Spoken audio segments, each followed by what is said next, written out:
Okay, everyone, Melissa here. Hey, I want to thank everyone who jumped in the comments and tried to give me some advice yesterday.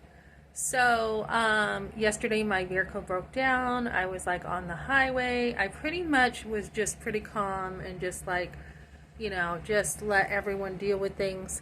So, PD came by and they had moved my vehicle over to, help me limp it over to the parking lot. And then I felt like I was in a position where it wasn't the best place to be because I was trying to drive it.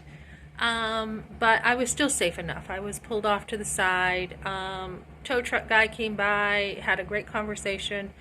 And then I was at the shop yesterday for a while, and my son picked me up, like around 5-ish. So I happen to have boxes in my truck, and I got what I wanted out of the truck. Um, but when I talked to them, they're like, okay, so it's going to cost like this much money to look at it and diagnose what exactly is the problem. And he showed me like all the codes. Like there's like, I guess Nissan doesn't give out codes, but there's like these lines of wires, like a map of wires that he would have to go through to try to figure it out.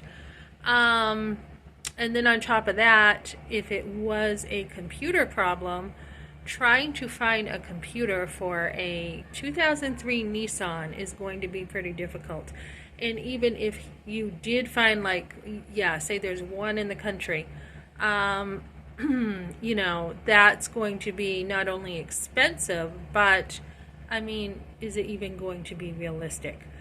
Then we have, if it's not a computer problem, then we have it could be the transmission. So if it's the transmission, you don't want to deal with the transmission. So it's just, I mean, logically, it just does not make sense. And even though I have had, I've loved that SUV, it was well worth it for us.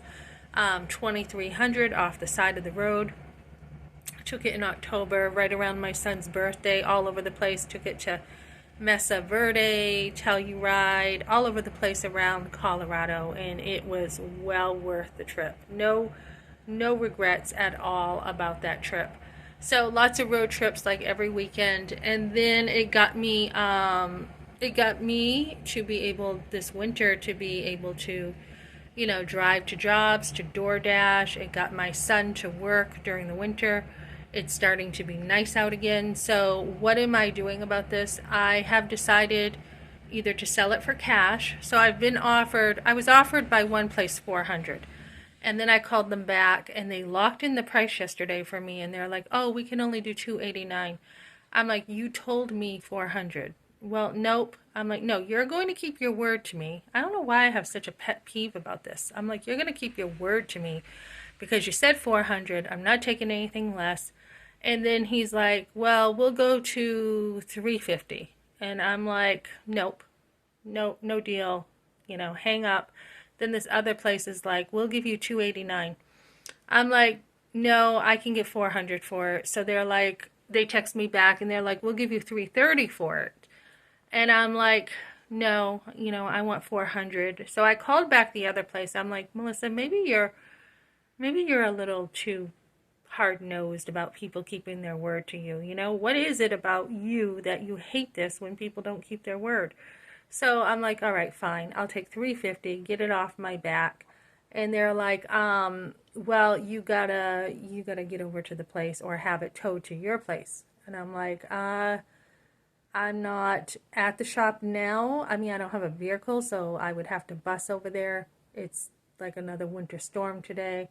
So then I did look at my other options too, and there is a dealership that's looking to take it, about the same amount and get me another vehicle. So um, I'm not sure if I want another vehicle. He's like, "You could have someone co-sign for you."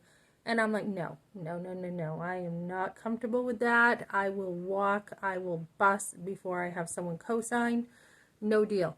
So, so he is going to call me back with some ideas, and I don't know for sure that I do want to get a vehicle because you've got the interest rate, you've got debt, you've got, I'm working enough to afford a vehicle, But at the same time, I'm like, well, this is, this is your time to get a vehicle if you're going to get one because you have something to trade in.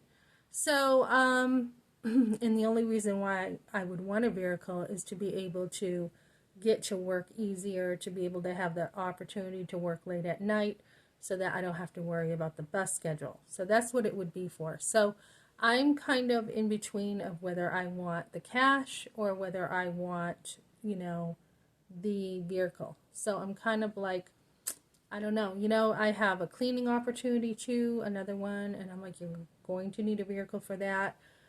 This job yesterday, the interview canceled, so I called them today. I can walk down the road if I get that one. So it's really just, either way, I'm fine. I'm fine with walking. I'm like, yeah, I need to get more exercise. So I'm thinking just bus again and walk and save up for a vehicle until fall or winter. I can do that again. So there's lots of options, and even when you, keep hitting rock bottom, like I'm like, oh, good, my finances are finally getting better. I have work, I have a vehicle, I have this. There's no point of sinking a lot of money into a vehicle, right? Not to mention it's 300,000 miles, it's got possible rust, it's got about 2,000 something, front end work. So it's just not worth it.